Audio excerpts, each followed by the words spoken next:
I pushed the button. I'm useless. I'm useless.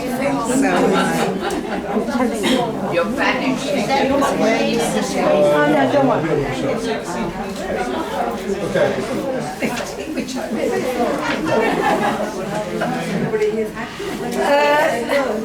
Excuse me, is everybody sitting?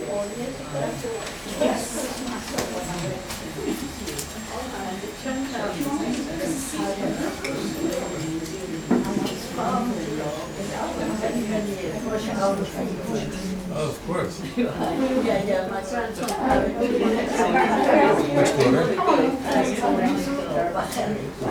First daughter. Please help yourself, otherwise I'll eat it all. You have two kids. I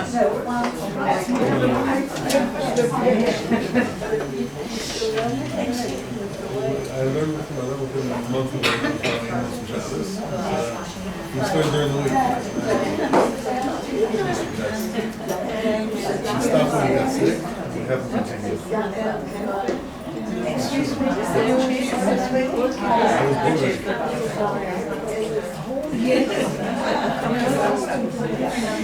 all right, good afternoon. It's lovely to see such a nice crowd of people.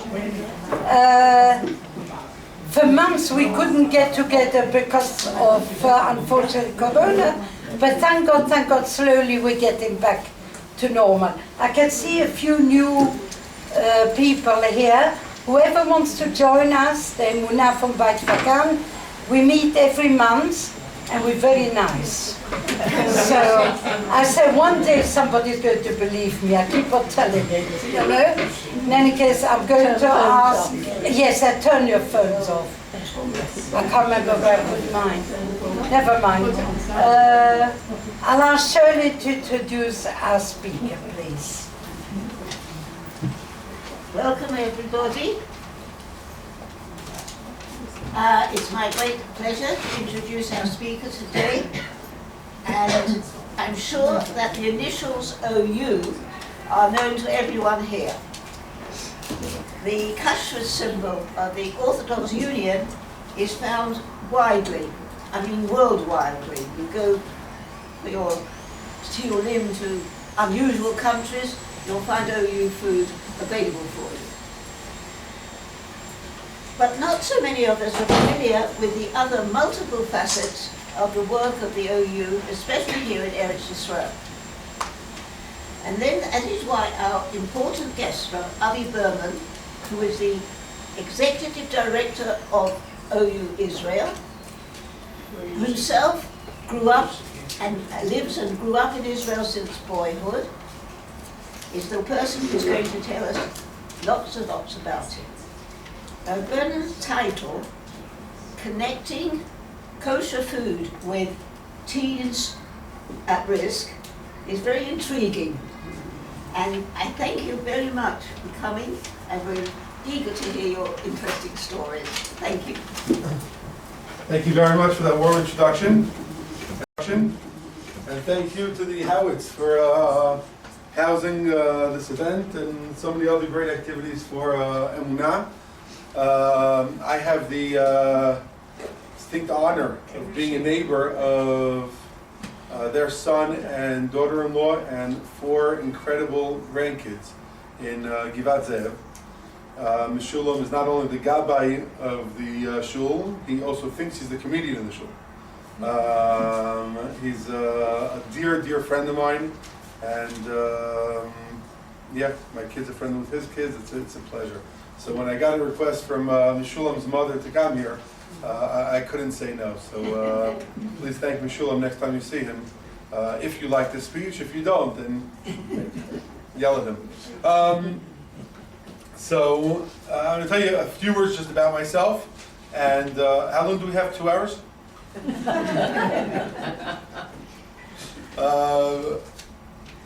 Just a few words about myself, and then we'll go straight into the OU. I was born in New York. Please don't hold it against me. When I was 9 years old, my family, thank God, made Aliyah. They were nice enough to take me with them.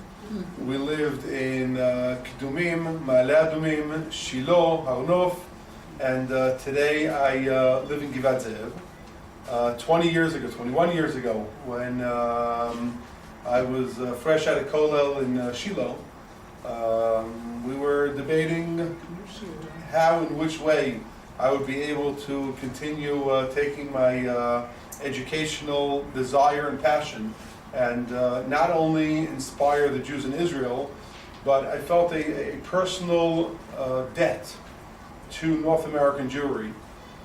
Given the fact that they brought up my parents, they brought me up till I was 9, brought my siblings up, and I saw that the tremendous gift that I received living in Israel was unfortunately lacking in Jews in North America. I saw through my cousins that were coming to visit us every single summer. There was a big gap, and I felt that the fact that I got a tremendous gift of my parents bringing me to the land of Israel is not enough, and I really have to give some of that gift that I received and return it to North American Jewry. So when I was 25 years old, together with our Rav,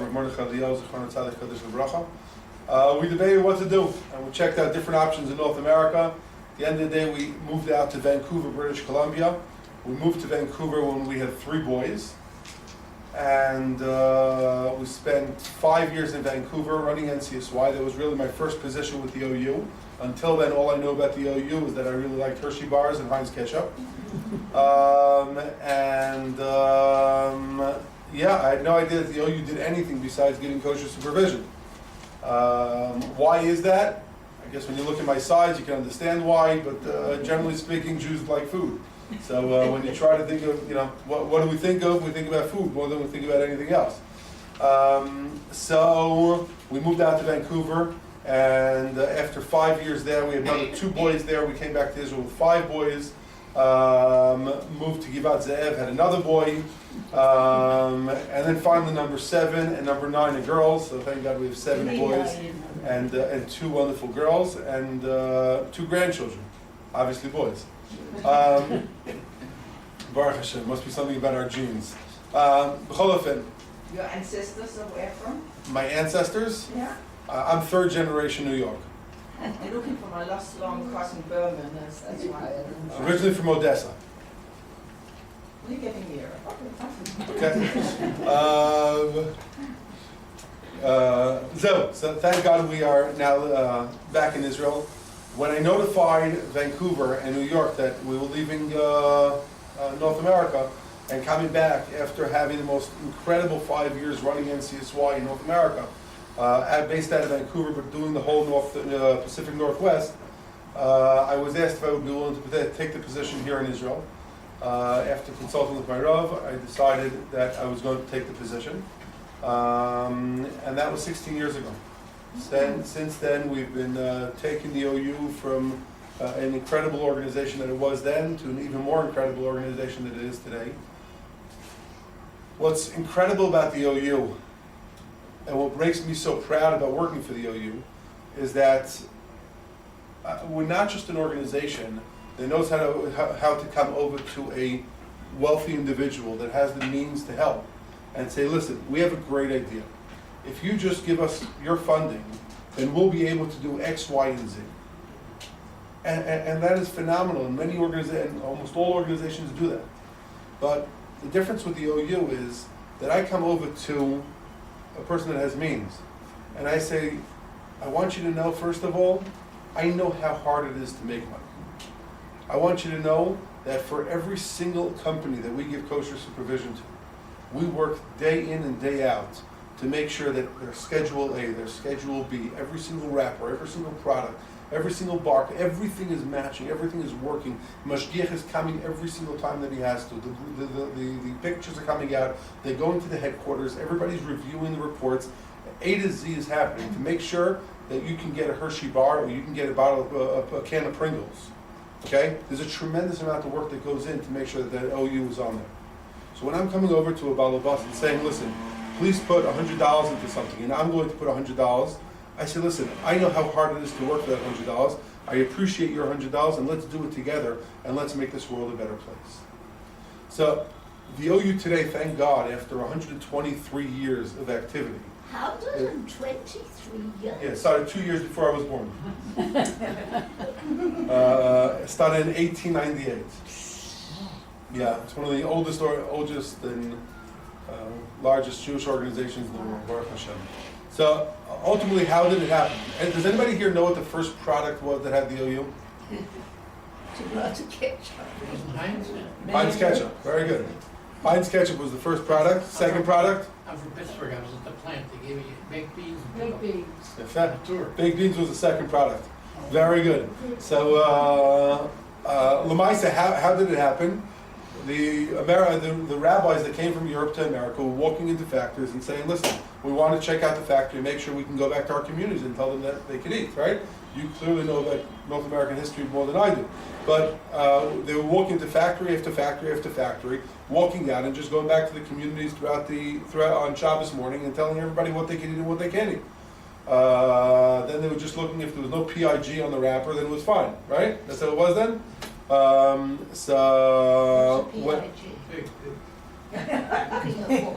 PIG, pig. Pig. Yeah, pork. We don't want that in the food. Okay.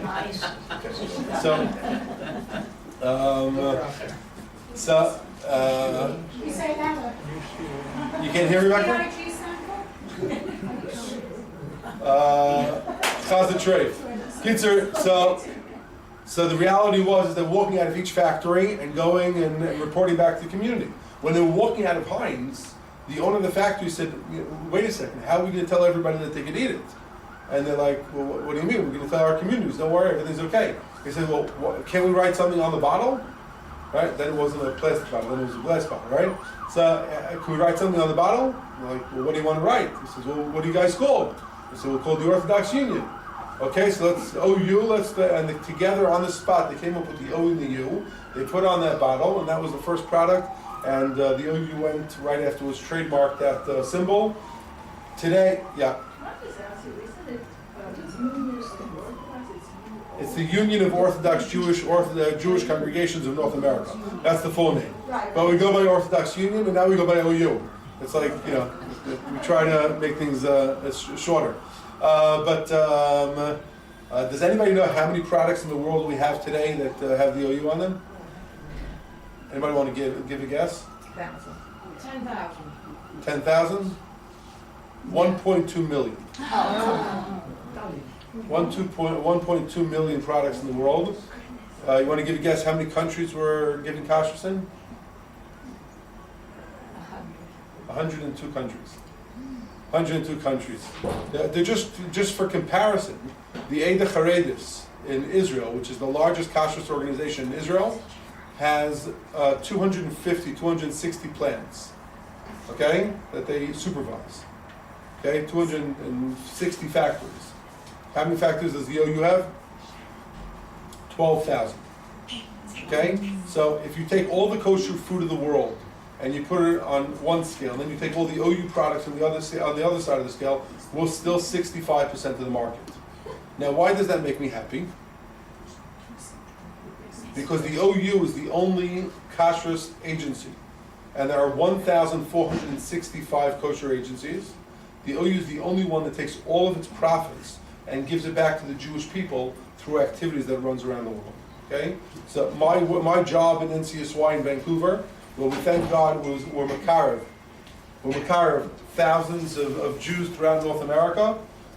That is coming because we have the ability to ultimately fund these activities from kashrus revenue. Now, today, ultimately, what the OU is if you imagine an octopus, okay? You know what an octopus is? Yeah. Right? Okay? So an octopus has how many legs? 8. 8. Okay, so let's imagine an octopus with 16 legs. Okay? With enough blood for about 6 legs. Okay? So you have 2 options. Either cut off the other 10 legs. This way you have enough blood for those 6. Or you say each leg, we're going to give you X amount of blood, and you're going to raise the rest of your blood. Okay? So here in Israel, we get 27% of our budget from kashrus revenue, and all the rest, Avi Berman says goodbye to his wife and kids and runs around Israel, runs around North America, and raises the funds to fill up the rest of that leg. So if our budget here in Israel is roughly about 33 million shekel a year, so the activities that I'm going to tell you about in a minute, we're getting from the OU roughly about 6-7 million shekel, and all the rest we have to raise. Okay? So that's why instead of having dinner with my children, I'm running around the world. But COVID was great. I had a year and a half with my kids, seeing them, and now I'm on the road again. I came back a week ago, and I'm flying on Motzei Shabbos. So life is unfortunately getting back to normal, also in the non-great ways. But the most important thing is that we're all staying healthy, and that's the most important thing. So when I look at the OU, and first of all, the magnitude of the OU and the ability to really give kashrus to so many products takes the level of kashrus that we have to a much higher level. Okay, why? It's ultimately like a GP versus an orthopedic doctor or a gynecologist or a oncologist, or right? You take a doctor that's mukad in something specific, he knows that area better than anybody else in the world. So if you take any other kashrus agency and you say, well, how many chocolate factories do you have? Right? So they'll say, I have one, I have two. How many chocolate companies does the OU have? About 40. So we have one person and his job is only chocolate factories. So there's nobody in the world that knows the kashrus of chocolate factories better than that person in the world. You understand what I'm saying? So ultimately, it's an incredible school where many people come and learn about kashrus and learn about the industry, where the owner of the factory is going to call and say, listen, I'm missing this and this part, right? Could I buy it from a different factory, or do I need, and the guy that's a mumche in chocolate will be able to say whether that part touches the chocolate, doesn't touch the chocolate, could it be kosher, could not be kosher, could it be taken out, could not be taken out. The guy that we have, the Rav that we have that's in charge of the chocolate factories, knows chocolate machinery better than the owners of the chocolate factories. Okay? So it's really remarkable. It's really remarkable. So thank God we've developed an expertise literally in every single area. So we have 62 rabbis that sit in the headquarters in New York, and each one is in charge of a different thing. So one person's in charge of chocolate, one person's in charge of chicken, another one on fish, another one on canned vegetables, another one canned fruit. Like literally, take every single, go through Ms. Hewitt's kitchen, think of every product that's there. There's a different Rav that's in charge of each thing. And thank God we're able to bring kosher food to people around the world. When I have people that take pictures of crackers and jam in Dubai or in Africa, and they send it to me, thank you so much, I have what to eat, right? It gives me tremendous nachas. But when I see ultimately that is one service that we're able to provide for the Jewish people, but also to take the revenue and say, Coke, you want the OU? That's great. It's gonna cost you $1,000. I'm just throwing an amount out, right? It's gonna cost you $1,000 because we know that we want $300 from that $1,000 to go towards teens at risk. Okay, we want it to go towards NCSY. We want it to go towards birthright. We want it to go towards Kiruv. We want it to go towards printing Torah tidbits, towards printing a kashrus guide, right? That ultimately is what gives me tremendous knowledge. So what is the OU in Israel focused on, aside from giving kashrus? By the way, here in Israel also, we have 180 factories that have the OU supervision here in Israel. Many of them, probably most of them, are for export. Okay? But the more people like you walk around and say, where's your OU, then we'll have more and more products here in Israel. Like I said, the activities that we're running here in Israel, aside from kashrus, are really focused on two areas. One are the English speakers here in Israel. Okay? English speakers here in Israel. Okay? We acknowledge the fact that people are making aliyah, sometimes at an age where they're having a rough time learning Hebrew, sometimes they just can't learn Hebrew. Sometimes they're making aliyah on condition that they have an American community, English-speaking community they can feel part of. Sometimes they're just coming as tourists, they're checking out the lay of the land. Sometimes they just want to learn Torah, and even though they know Hebrew, they're much more comfortable in mother tongue, and they want to read Torah in English. They want to go to a shir in English, right? You take the situation, we are here to make sure that every person that is making aliyah or coming as a tourist, that is an English speaker, that wants to have Torah in their life will be enhanced with Torah through the OU. Okay? So that if they have questions about Shemitah and they're trying to call whatever, Rav, Rabbanut, everything that exists here in Israel, and they can't get somebody that's going to talk to them in English on the phone, they can call the OU hotline and get an answer. They want to know how to kasher a dish and they don't know how to do it, they can call the OU hotline and get an answer. Okay, we're getting thousands of questions every single month on the hotline from English speakers such as yourself here in Israel, and I'm happy to give you the number when I finish speaking. The number is actually inside the hotline, the kosher book that I wrote copies, and our good friend Taratib is distributed. That is what the kashrus guide looks like. It actually was printed. Thank you very much. So that is another service that we do. The OU Israel Center. If you, aside from the last year and a half during COVID, before COVID, if you've been to the OU Israel Center, could you raise your hand? Yes. Okay, it's about half of you. I welcome the other half and the half that raised their hands to come to back to the center. Thank God it's filling up. People are coming back in. It's life is coming back. So we encourage you all. As long as you have your Tav Yarok, you're welcome back in the building. We have mincha there at 1:20 every day. The whole morning is full of classes, and the evenings are open up. We're still not open up in the afternoon, but Bezat Hashem we'll get back to that. So Zoom. what? Still Zoom is it's incredible. The fact that you can sit on your comfortable couch and watch Zoom and enjoy Rabbi Leff while you're sitting in pajamas is a great thing. But I'm sure Rabbi Leff would be much happier seeing you not in your pajamas, right? So and in person. So we're trying to get people back into the center, trying to get the place to fill up more and more. And I think it's important not only for the Rabbanim that are standing there and don't have to speak both to the camera and to the people that are sitting there in front of them. We plan on continuing Zoom. Don't worry. When we're thinking of canceling it, I must have received 200 emails in 1 week. Okay, telling me how the only reason I have Torah is because I don't have to come to the OU Israel Center and find parking and come back and I know I have an hour out every day and I put in my schedule and I make sure I have that hour and I go on Zoom and I watch the shiur and that's fantastic and that's why we can going to continue doing Zoom. But ultimately we know that it's healthy when people get out of their house, they meet other people, they mingle together, there's a community that's created. It's really great. So we encourage everybody to come back. So thank God to the OU Israel Center. In the year 2019, before COVID hit, okay, we had 117,000 people through the building for activities, okay, which is incredible to know that you've created a center in Middle Yerushalayim where people feel that if they're home that they can come and whatever they need to have Are them. there OU centers in other towns in Israel? No, This is the only And Yerushalayim. is this one not moving? Is this one not moving? Where we moved They said it was. So right now, let's put it this way. We're paying a tremendous amount of rent there. We've been there for 23 years, okay? So it's not like, I don't think we're moving tomorrow. We have a contract for another 5 years. So we're not moving that soon.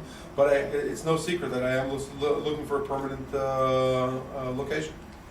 It's, so if anybody has an extra piece of property in Yerushalayim, please let me know, and we'll be glad to build the OU Israel Center on it, and even name it after your loved ones. Anyway, so the other area that so in addition to that, we're also running NCSY in Israel. So ultimately you have teens that are coming here at the age of 9, 10, 11, 12, 13. They're coming to Israel, sometimes 15 and 16. Their older siblings went to NCSY, or they went to NCSY when they were in America. Now their parents told them they make the Aliyah, and they're feeling disconnected. They don't feel that they can go to Bnei Akiva because that's all in Hebrew. They still don't know Hebrew. They feel like they're constantly, I'm going to do my SATs, I'm going to go back to America, I don't want to stay in this country, my parents brought me here against my own will, it's terrible here, everything I look at is terrible, I don't want to do the army, I don't want to do yeshiva, I don't want to do that, and ultimately fighting and kicking against everything that their parents want and want to give them. So we opened NCSY to take these hundreds of kids that have made Aliyah and put them into a system where they're falling in love with the state of Israel. They're falling in love with the Torah. They're falling in love with the Jewish people. And ultimately, thank God, 98% of our graduate, 98%, testify to the fact that NCSY was a serious element that added to them deciding to stay in Israel. Okay? We still have 2% to achieve, but Bezat Hashem will get there as well. Our goal is to get to 100%. So that's ultimately what we're doing for the English-speaking community in Israel. There's a lot more, but we don't have the time to start getting into every single detail. What we're doing with the Israelis, okay, is we ultimately are walking into an area where really nobody else is walking. We did that in North America with NCSY. NCSY, you try to think of another kiruv organization in North America that deals with teenagers. Nobody. US. Question is who they're doing kiruv to, right? So, to frum kiruv, okay, to Torah-oriented kiruv. Okay, there is no other organization in North America doing kiruv with teenagers. You know why? Because generally speaking, adults hate talking to teenagers. Adults hate talking to teenagers. Adults will see a group of teenagers on one side of the street. They will generally try to walk to the other side of the street. This way the teenagers don't laugh at them, don't start yelling at them, etc. Okay? Right or wrong? Okay? That is a fact. Adults are afraid of teenagers. Okay? Your average parent is afraid to tell their teenager what to do. That's just a reality, which is creating tremendous problems. Because kids, teenagers, need guidance from their parents.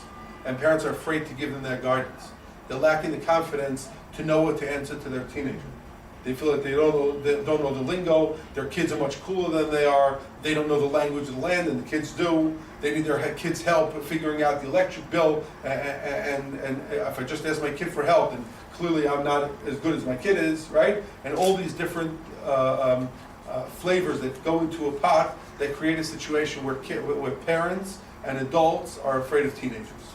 So there is no other organization in North America that is dealing with teenagers, and there is no other organization here in Israel that is dealing with the religious teenagers that are ultimately going off the derech.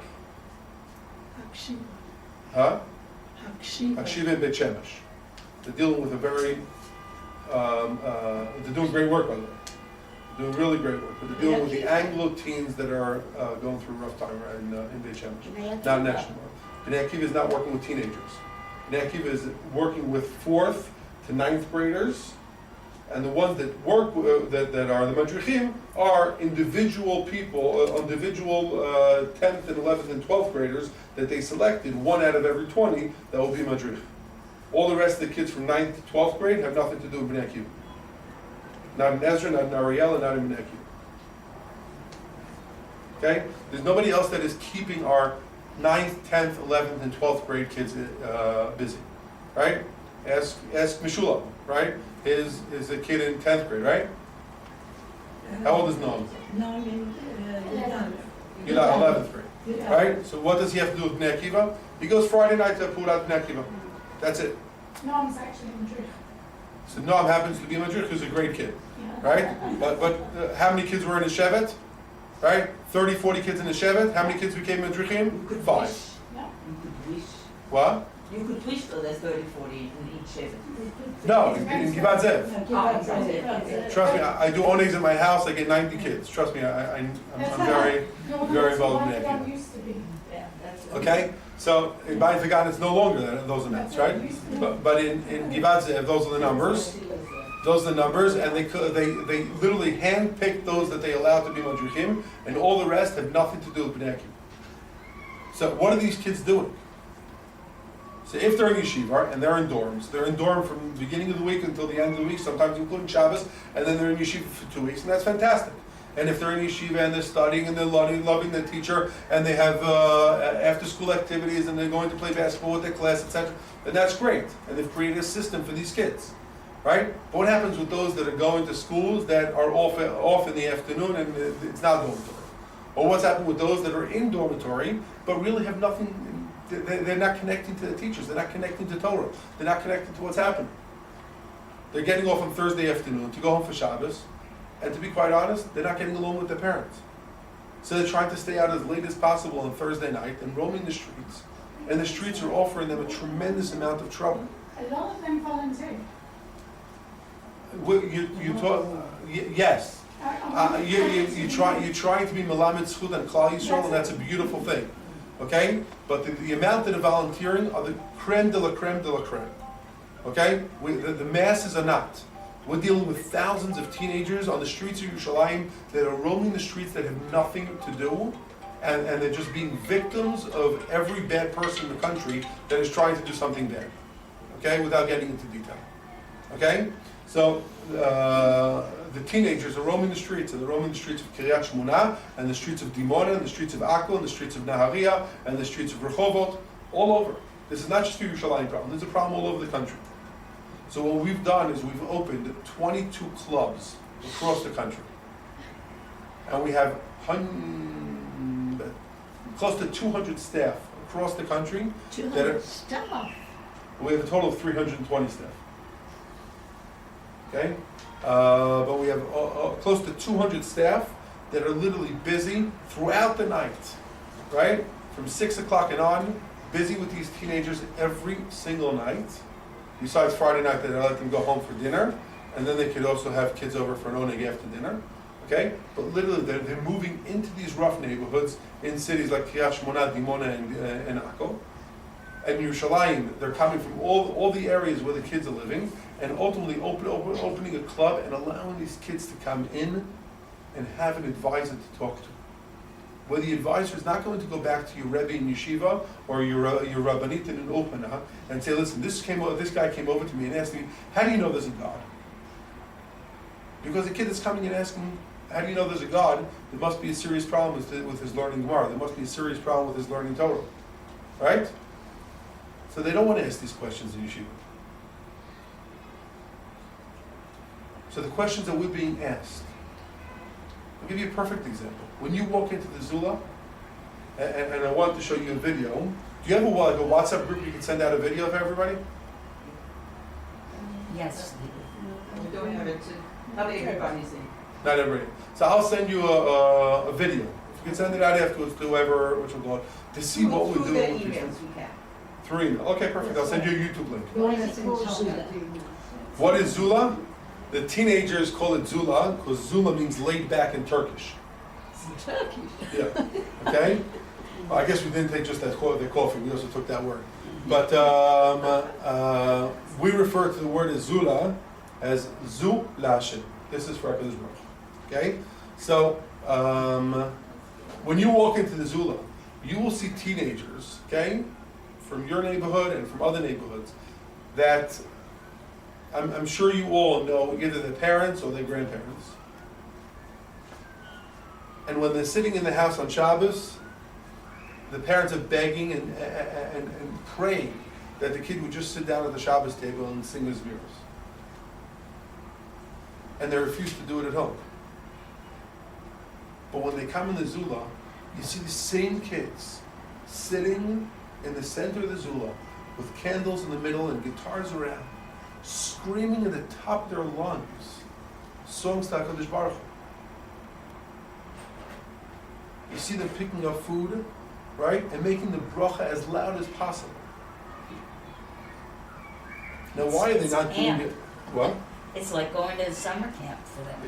To a certain Like what degree, we right? went through in Okay. the States. Now, why are they doing it in the Zula but not doing it at home? There's no encouragement. And Daddy doesn't know the melody, and nobody gives him a chance. Okay, let's say the father does know the melody. Okay, so still, nobody takes time to do it with them. Okay. It's no So there's no doubt that we're not giving our children enough time and enough love. Peers, that peers. I will say that vast majority of chinuch comes from home. I was, yesterday I actually wrote in Torah Tibbets, so I can't say where it is, I can't say what happened. But I go to shuls all across Israel and North America, okay? And you stand in shul, and the same parents that were shaking their kids to wake up for minyan, right? And come to shul, get up already, right? Make it the whole thing. You come to shul, you're coming, I won't have to wait for you, right? The whole thing until the kid finally gets. Is it only in my house or everybody's house? Right? Right? We all want our kids to wake up for minyan, right? And then our kid finally gets up for minyan, and then he sits in shul. What does he see his father doing? Reading Torah Tibbets. Halavai. Talking. And he asks himself, like, why'd you wake me up for this? If you believe there's a God, and you believe that Torah is emes, and you believe davening is an important thing, that it was worth waking me up for out of my sweet dreams, right? Why are you talking? How could you be double-faced? And the kid is 100% right. He's absolutely right. And that father has no right to wake up his child again for davening until the father's going to take it seriously. I can't stand with one hand and smoke and say to my kid, don't smoke, it's a terrible thing. It doesn't work. The kid is the one that screams, the emperor is naked, right? Because they say what's true. They don't understand, the guy that just walked over to me, Lo Na'im, he's the Gabbai, right? Okay, so what if he's the Gabbai? If HaKadosh Baruch Hu is HaKadosh Baruch Hu, HaKadosh Baruch Hu is who controls. And we're giving mixed messages over to our children as to what is important and what's not. And to be quite honest, sometimes it's not an easy dilemma. My kids will come over to me and say, Abba, we want to go to a demonstration. You've taught us that Zionism is important. You've told us that Eretz Yisrael is important. We want to take off school. We want to go to a demonstration. Right? You got to go with them. And then you tell them, but don't you have a test in math tomorrow? Right? And he says, Abba, what's more important, Eretz Yisrael or my math test? Wow. And what do you say? So sometimes the dilemma is not simple. And sometimes I have to go out of my way to make sure to go to my son's yeshiva, which is an hour away, to pick him up right after the math test, to drive him to the demonstration, to make sure he gets there on time, even though he stayed in yeshiva for the test. And then they could see the effort that I put in to make sure that he could do those two things that I told him are important. But if I'm unable to do that, we have to give over messages to our children that are strong, concrete, positive, and inspiring. Because when we don't give over that type of message, we confuse them. And children are sweet, beautiful diamonds. They are the most dearest thing that we have in the world. There's nothing in the world that's more important to us than our children, our grandchildren, and great-grandchildren. And there's nothing in the world we won't do for them. And when Chalila, they decide to go off the derech, when they decide to do something stupid, whether it's drugs or alcohol, promiscuity, or any other type of garbage that exists on the street today, we're in horrible pain. We're in horrible pain because it's a part of us. And it's a part of us just like our arm, but we have no control over it. So my answer is we do have control over it. We do have control over it. My gut is that everybody in this room is the age of being grandparents, right? So maybe some of you great-grandparents, right? And I want you to know that I've seen so many families where the parents didn't have enough time for the children, and the grandmothers and grandfathers were able to step in and make a tremendous change in their grandchildren's lives. Tremendous. Without being pushy, and without telling them what to do. Just loving and loving and loving and loving. And making those special cookies that your grandchild likes. And driving over to their house, or walking over, or taking a cab over to the house, because they know how much you like those cookies, and they know you're on your way to yeshiva. And they know that you're coming over Friday night, and you make sure to think of each and every special dish that each kid likes. And Yossi, I made these potatoes for you because I know you love them. And Devorah, I made this cake for you because I know that you loved it. There is an incredible place in children's heart for their grandparents. And each and every one of you have an unbelievable role there. Don't take it for granted. I wish you all to live till 120 and be in your children, grandchildren, and great-grandchildren's life till 120 in good health. And until then, take advantage of each day and help us shut down the Zulas. I want to be able to take all the funds that we have and just teach kosher and teach Torah. We don't have to deal with teens at risk. Let's teach teens at risk Torah. Let's go and build Beis HaMikdash together with them. And it's going to happen because you help us. So thank you very much. Thank you. Thank you very, very much. Can I ask you please to draw our raffle? You want? To draw your raffle? But I don't think my name is in there. I have a film, but we can't show it here, so I'm going to send you an email. We'll give you all the video. Okay? Perfect. Yes. Thank you. Pass it down, please. And can you, just one, yes. Yeah. That's all we have. Mainly Israelis. 20% of our teens come from English-speaking homes. Okay? Okay, what's your number? Okay, we ready? Most of them go to religious schools for Chila, Yes. and What does that the mean? school doesn't have an influence. It's all about a relationship with the parents. I will put, if I have to put into percentage, what percentage of an influence, not on an individual kid, but in totality, okay? What percentage of the influence comes from home? What percentage of influence comes from the street? And what percent of influence comes from school? School is going to be between 10 and 15%. The street is going to be between 5 and 10%, and the home is 80%. Okay? Yeah. When I sit with a kid and I see a situation, right away I can tell you by 80% what's happening in him. Okay? Based on how the kid is behaving, I can tell you if his parents are married or divorced. Based on how a kid is behaving, I can tell you whether his father is looking at things he shouldn't look or not. Okay? So, okay, ready? Yeah. What's the prize? I have no idea. No idea. It's a prize. Okay, ready? Number 44.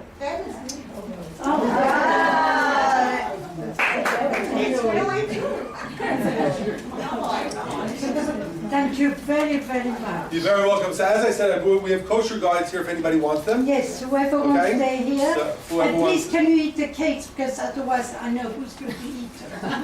Me. Thank you very, very much. And I brought you, you're the host, right? So I brought you a little gift. Oh, that's nice. Okay? Yes. You know what this is? No?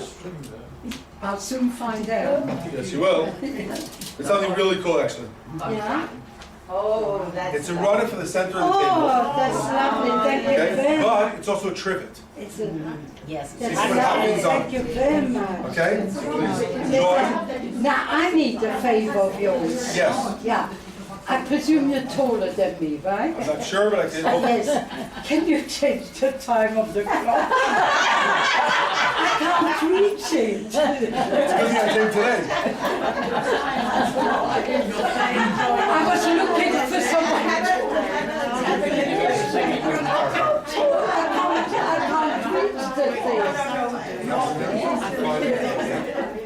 I was looking for someone a bit taller. Please help yourself. Bevakasha. Thank you very, very much. Yes. Yes.